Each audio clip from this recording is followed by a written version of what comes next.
So ఈరోజు market చూసుకుంటే అయితే ఈరోజు మార్నింగ్ అంటే సెన్సెక్స్ వచ్చేసి కొంచెం పాజిటివ్ లో ముగిసేయడం జరిగింది. నిఫ్టీ వచ్చేసి నెగిటివ్ లోనే క్లోజ్ అవడం జరిగింది. ముఖ్యంగా సెన్సెక్స్ వచ్చేసి 64 పాయింట్లు పాజిటివ్ లోనే క్లోజ్ అయింది. 73,983 దగ్గర క్లోజ్ అవడం జరిగింది. నిఫ్టీ వచ్చేసి 27 పాయింట్లు ఆ, అంటే నెగిటివ్ లోనే క్లోజ్ అవడం జరిగింది. బ్యాంక్ నిఫ్టీ కూడా నెగిటివ్ లోనే క్లోజ్ అయింది. తర్వాత మిడ్ అండ్ స్మాల్ క్యాప్లు కూడా నెగిటివ్ లోనే క్లోజ్ అవడం మనం అబ్జర్వ్ చేయొచ్చు. ముఖ్యంగా సెక్టార్లు ఈరోజు చూస్తే ఆటో సెక్టార్ లో అయితే నెగిటివ్ లోనే క్లోజ్ అవడం జరిగింది. తర్వాత ఐటీ సెక్టార్ సంబంధించి కూడా నెగిటివ్ క్లోజ్ అయింది. పిఎస్ బ్యాంక్ కూడా నెగిటివ్ లోనే క్లోజ్ అవడం జరిగింది. తర్వాత ఫైనాన్స్ సర్వీస్ కూడా కొంచెం పాజిటివ్ కనిపిస్తుంది. ఫార్మా బాగా డ్రాగ్ అయిపోయిందని చెప్పాలి. తర్వాత నిఫ్టీ ఎనర్జీ కూడా నెగిటివ్ లో క్లోజ్ అయింది. ముఖ్యంగా అంటే నిన్న కొంచెం ఫ్లాట్ గానే క్లోజ్ అయిపోయినా కొంచెం పాజిటివ్ లో కనిపించింది. మళ్ళీ ఈ రోజు చూస్తే మాత్రం నెగిటివ్ లోనే క్లోజ్ అవడానికి మెయిన్ కారణమైంది. మనతో మాట్లాడడానికి సీనియర్ స్టాక్ మార్కెట్ అనలిస్ట్ జీవి సత్యనారాయణ గారు ఉన్నారు. Sir good evening. Good evening. Sir main కారణం ఏంది ఈరోజు మార్కెట్ అంటే ఒకటి అంటే సెన్సెక్స్ చూసుకుంటే అయితే పాజిటివ్ లో క్లోజ్ అయింది, నిఫ్టీ నెగిటివ్ లో క్లోజ్ అయింది. ఏమంటారు? అంటే ఫ్లాట్ గా అని చెప్పొచ్చా? అంటే ఫ్లాట్ ఏం లేదు, అక్కడ అడ్జస్ట్మెంట్ ఉంటుంది. ఇవాళ ఏం జరిగింది అంటే ఉదయం పూట ఎందుకు పెరిగింది? వరల్డ్ మార్కెట్లు అన్ని డౌనే ఉన్నాయి. యుఎస్ మార్కెట్ డౌనే, ఏషియన్ మార్కెట్ డౌనే. మన మార్కెట్లు మాత్రం పాజిటివ్లో ఎందుకు ఓపెన్ అయినాయి అంటే మన మార్కెట్లో ఒక గుడ్ న్యూస్ ఉంది అనమాట. ఈ మెటాను మన రిలయన్స్ వాళ్ళు ఇద్దరు టైఅప్ జరిగింది. దాంతో మన మార్కెట్లు పాజిటివ్లోకి రావడం జరిగింది. వాళ్ళు ఏఐ తోటి ఇక్కడ మన ఇండియాలో పెడుతున్నారు అనమాట, ఏఐ డేటా సెంటర్ అనమాట. దాంతో మన మార్కెట్లో అంటే రిలయన్స్ ఎప్పుడైతే పెరుగుతుందో వెయిటేజ్ ఎక్కువ ఉంటుంది. మన బిఎస్సి సెన్సెక్స్లో, నిఫ్టీలో కూడా అదే వెయిటేజ్ ఎక్కువ ఉంటుంది. కాబట్టి ఈ రిలయన్స్ షేర్ పెరిగేటప్పటికి ఆటోమేటిక్గా మార్కెట్లో షేర్లన్నీ కూడా పెరగడం జరిగింది. అయితే మార్కెట్ పెరిగింది, షేర్ పెరిగింది, ఇండెక్స్ పెరిగింది, కానీ షేర్లు పెరగలేదు. ఎందుకు పెరగలేదు అంటే ఎవరి షేర్లు వాళ్ళకి లాస్లోనే ఉన్నాయి. కానీ సెన్సెక్స్ పాజిటివ్లోనే క్లోజ్ అయింది. ఇది ఫ్లాట్గానే క్లోజ్ అవడం జరిగింది. సుమారుగా ఇప్పుడు అంటే ఈ మెటాను రిలయన్స్ ఏదైతే ఉందో వాళ్ళిద్దరూ ఒక చర్చలకు అంటే భాగస్వామ్య ఒప్పందం కుదుర్చుకోవడం జరిగింది. అది ఈరోజు ప్రెస్ రిలీజ్ చేయడం జరిగింది. ఈ గుజరాత్లోని జామ్నగర్లో 168 మెగావాట్ల డేటా సెంటర్ని డెవలప్ చేయడం కోసం పార్ట్నర్షిప్ తోటి అగ్రిమెంట్ అంటే మెటాను రిలయన్స్ భాగస్వామ్యం కుదుర్చుకోవడం జరిగింది. దీనికి సంబంధించినటువంటి ఏఐ కంప్యూటర్ అవసరాలన్నీ కూడా బిజినెస్ జరుగుతుంది అనమాట. అయితే 1GW పునరుత్పాదక శక్తి విషయంలో క్లీన్ మ్యాక్స్ ఫోర్త్ పార్ట్నర్ ఎనర్జీలతో భాగస్వామ్యంపై మెటా ప్రకటన చేయడం జరిగింది.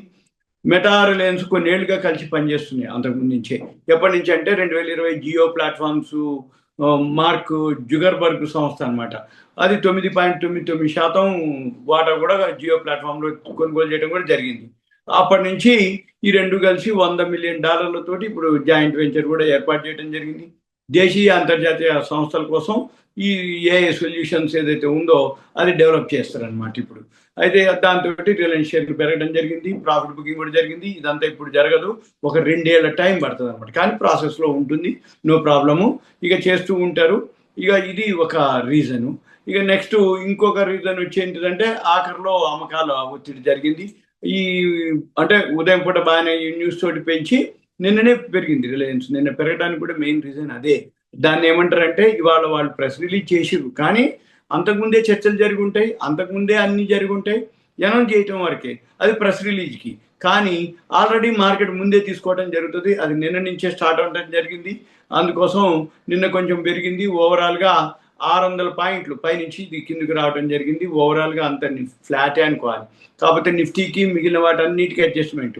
ఒక్కసారిగా మార్కెట్ మళ్ళీ సెన్సెక్స్ ప్రాఫిట్ బుకింగ్ జరిగి ఫ్లాట్కి వచ్చినాయో మిగిలిన సెక్టార్లన్నీ మళ్ళీ మైనస్లోకి వెళ్ళిపోయినాయి. ఇది ఈరోజు జరిగినటువంటిది. ఇకపోతే ఇంకొక గుడ్ న్యూస్ ఉంది. ఎవరైతే అంతకుముందు gold bond, sovereign gold bonds ఎవరైతే కట్టిర్రో వాళ్ళందరికీ రిడెంప్షన్కి ఇవ్వడం జరిగింది. Reserve bank of India announce చేయడం జరిగింది. ఒక్కొక్క గ్రాముకి 11,500 లాభం రావడం జరిగింది. ఈ 2019, 2020లో ఈ సిరీస్ 7 అనమాట, సావరిన్ గోల్డ్ బాండ్ సిరీస్ 7, దాన్ని అప్పుడు అంటే డేటు రిడెంప్షన్ డేటు అనౌన్స్ చేయడం జరిగింది. అప్పట్లో కొనుక్కున్న వాళ్ళకి ఇప్పుడు 307.87% అనమాట వాళ్ళు అంటే అంత రిటర్న్స్ వచ్చినాయి అని. అయితే ఇది ఈ 2019-20 సిరీస్ 7 ఏదైతే ఉందో ఆ సావరిన్ గోల్డ్ బాండ్స్ ఈ ప్రీమెచ్యూర్ రిడెంప్షన్ తేదీ అనమాట. అయితే ఇప్పుడు 2019-2020లో సిరీస్ 7 బాండ్లు ఎవరైతే కొనుక్కున్నారో అది జూన్ 10ని వాళ్ళు డేట్ అనౌన్స్ చేయడం జరిగింది. ఇవాళ మనము అంటే ఇవాళనే జూన్ 10 అంటే ఇవాళే. అయితే 2019 డిసెంబర్ 10లో ఏదైతే జారీ చేసిర్రో ఆ బాండ్లకే ఇది వర్తించడం జరుగుతుంది. ఇదేంటిదంటే 999 పాయింట్ ప్యూరిటీ అనమాట, స్వచ్ఛత కలిగినటువంటిది. రూ. 15,275 ధర నిర్ణయించడం జరిగింది. అప్పట్లో గ్రామ్ బంగారం 3,745 ఇవ్వడం జరిగింది. 3,745 ఇస్తే ఇవాళ 15,275 చొప్పున కొనుక్కోవడం జరుగుతుంది అది. అయితే దాని మీద 307.87% లాభం రావడం జరిగింది. అంటే ఒక్కొక్క గ్రామ్పై రూ. 11,530 లాభం వస్తుంది. అయితే మళ్ళీ దీనికి ఇంట్రెస్ట్ కూడా పే చేయడం జరిగింది రిజర్వ్ బ్యాంక్ ఆఫ్ ఇండియా. ఏది సావరెన్ గోల్డ్ బాండ్స్ మీద 2.5%. అది వేరే, అది ఆల్రెడీ ఎక్స్ట్రా అన్నట్టు. మొత్తం ఇది డిజిటల్ లావాదేవీలు అప్పట్లో చేసిన వాళ్ళకి ఇంకో రూ. 50 కూడా ఎక్స్ట్రా డిస్కౌంట్ ఇవ్వడం జరిగింది.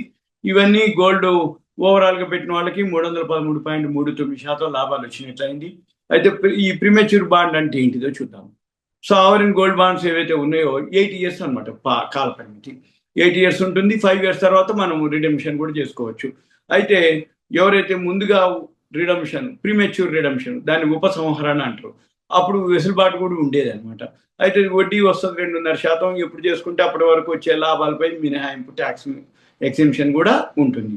అయితే గడువు ముగియే ముందు కావాలనుకుంటే వాళ్ళకి ఈ ప్రీమెచ్యూర్ తేదీని వాళ్ళు ఎప్పటికప్పుడు ఆర్బీఐ ప్రకటించడం జరుగుతుంది. ఈ గ్రామ్ ధర నిర్ణయించేది ఎవరు అంటే రిడెంప్షన్ ముందు వారం చివరి 3 రోజులు ఈ India bullion and jewellers association అని ఉంటుంది. ఇండియా మొత్తానికి India bullion and jewellers association, IBAJA అంటారు. వాళ్ళు నిర్ణయించిన సగటు ధరకి ఈ రిజర్వ్ బ్యాంక్ ఆఫ్ ఇండియా పరిగణనలోకి తీసుకొని 15,275గా ధర నిర్ణయించడం జరిగింది. ఇది జనరల్గా జరిగేది. అయితే రేపు గురువారం మళ్ళీ BSE సెన్సెక్స్ వీక్లీ ఎక్స్పైరీ ఉంటుంది. అందుకని మనం అప్రమత్తంగా ఉండాలి. ఎందుకంటే నిన్న పెరిగింది, ఇవాళ పెరిగింది, మళ్ళీ ఈవినింగ్ కల్లా ప్రాఫిట్ బుకింగ్ కూడా జరిగింది. రేపు షార్ట్ కవరింగ్ కూడా రావచ్చు. అయితే ఎప్పుడు వస్తుంది షార్ట్ కవరింగ్? ఇప్పుడు మనం గమనించవలసింది ఏంటిదంటే ఈరోజు ఉదయానికి వరల్డ్ మార్కెట్లన్నీ ఫాలే, గోల్డ్ ఫాలే, సిల్వర్ ఫాలే, ఏషియన్ మార్కెట్లు మైనస్లోనే క్లోజ్ అయినాయి. యూరోపియన్ మార్కెట్లు ఇప్పుడు మైనస్లోనే రన్నింగ్ అవుతున్నాయి. రాత్రి అమెరికా మార్కెట్లు మైనస్లోనే క్లోజ్ అయినాయి. కానీ ఈ మనం చూడవలసింది ఏంటి? Brent oil. ఈ బ్రెంట్ ఆయిల్ వచ్చేటప్పటికి బాగా తగ్గిపోవడం జరిగింది. $91-92. ఇప్పుడు కూడా $92.54 ఇంతకుముందు దాకా $91 ఉండేది. అంటే ఇప్పుడు $92. ఇది ఏమవుతుంది? ఎంత తగ్గితే అక్కడ యుద్ధం జరుగుతుందా జరగదా, న్యూట్రలా, యుద్ధం ఆగిందా, చర్చలు అవుతున్నాయి అనే సంబంధం లేదు. ఈ బ్రెంట్ ఆయిల్ కనుక తగ్గిందో మార్కెట్ పాజిటివ్లోకి వెళ్తుంది. కానీ బ్రెంట్ ఆయిల్ తగ్గినా కానీ వరల్డ్ మార్కెట్ డౌన్లో ఉంది, మన మార్కెట్లు పెరిగినాయి. ఎందుకు పెరిగింది అంటే Reliance meta oil. Gold silver ఎందుకు పడింది అంటే ఆల్రెడీ ఏదైతే ఉందో ఈ గోల్డ్ సిల్వరు ఈ ముడి చమురు తగ్గినా గోల్డ్ సిల్వర్ ఇప్పుడు కొనే పరిస్థితుల్లో లేదు మార్కెట్. ఎందుకోసం అంటే ముందు ముడి చమురు తగ్గితే ఇన్ఫ్లేషన్ తగ్గాలి, ఇన్ఫ్లేషన్ తగ్గినాక జీడిపి తగ్గాలి. ఇన్ఫ్లేషన్ జీడిపి రెండు తగ్గి ఈ ముడి చమురు 90 నుంచి 75, 80 పాత మాదిరి ధరలు కనుక వస్తే అప్పుడు ఎకానమీ స్ట్రాంగ్ అవుతుంది, జీడిపి పెరుగుతుంది, ఇన్ఫ్లేషన్ తగ్గుతుంది, ఏ దేశపు కరెన్సీ ఏదైతే ఉందో అది బలోపేతమవుతుంది. అప్పుడు మళ్ళీ గోల్డ్ సిల్వర్ మీదకి మార్కెట్లు వెళ్తాయి. అప్పుడే షేర్ మార్కెట్ మీద కూడా నమ్మకం వస్తుంది. అప్పుడే మళ్ళీ ఫండ్స్ అన్నిటి వస్తాయి. మెయిన్ గోల్డ్ సిల్వర్ పట్టడానికి ఏంటంటే డాలర్ స్ట్రాంగ్ అవటం, అది అక్కడ అమెరికాలో. దాన్ని బట్టి ఇక్కడ కూడా గోల్డ్ సిల్వర్ ఫాలో అవటం జరిగింది. ఇది మెయిన్ రీజన్. ఇంతకుమించి మనం ఏం లేదు. రేపైతే గురువారం వీక్లీ ఎక్స్పైరీ ఉంటుంది కాబట్టి అప్రమత్తంగా ఉండాలి. కానీ గమనించవలసింది ఏంటిది? రేపు ఉదయం మార్కెట్ పాజిటివా, నెగిటివా, న్యూట్రల్ అని చూడాలంటే moneycontrol.comకి వెళ్ళాలి. అక్కడ లెఫ్ట్ సైడ్ కార్నర్లో గ్లోబల్ మార్కెట్స్ మీద క్లిక్ చేయాలి. చేసే గ్లోబల్ మార్కెట్స్ ఉంటుంది. గ్లోబల్ మార్కెట్స్ క్లిక్ చేస్తే రేపు ఉదయం అమెరికా మార్కెట్లు ఎలా క్లోజ్ అయిందో చూడాలి. అక్కడ మళ్ళీ ఏషియన్ మార్కెట్ కిందికి వస్తే ఏషియన్ మార్కెట్లు పాజిటివ్లో రన్ అవుతున్నాయో లేదో చూడాలి. అక్కడ గిఫ్ట్ నిఫ్టీ ఒకటి ఉంటుంది, మన ఇండియా మార్కెట్ అన్నమాట. ఈ గిఫ్ట్ నిఫ్టీ ఏదైతే ఉందో అది పాజిటివ్లో ఉందనుకోండి, మన మార్కెట్ పాజిటివ్లో ఓపెన్ అవుతాయి. సపోజ్ గిఫ్ట్ నిఫ్టీ మైనస్లో ఉంటే మన మార్కెట్ మైనస్లో, గిఫ్ట్ నిఫ్టీ మామూలుగా ఉండి న్యూట్రల్గా ఉంటే మన మార్కెట్లు కూడా న్యూట్రల్నే ఓపెన్ అవుతాయి. ఇది సింపుల్గా గమనించవలసింది డైలీ ఇదే. దీన్ని బట్టి చెప్పండి. గోల్డ్ ట్రెండ్ లేదు, ఇప్పుడు దాకా అదే చెప్పింది. గోల్డ్ కొనుక్కునేది లేదు. ఇప్పుడు ఏమనంటే ఎకానమీలు, దేశం ఎకానమీలే పోతున్నాయి. ఆర్థిక వ్యవస్థ అన్ని చిన్న భిన్నమైనవి. 100 రోజులు దాటిపోయింది, యుద్ధం మొదలై. అవి చర్చలు అంటారు, జరగట్లేదు. అణ్వాయుధాలు అప్పచెప్పాలంటారు, వాళ్ళు అప్పచెప్పరు.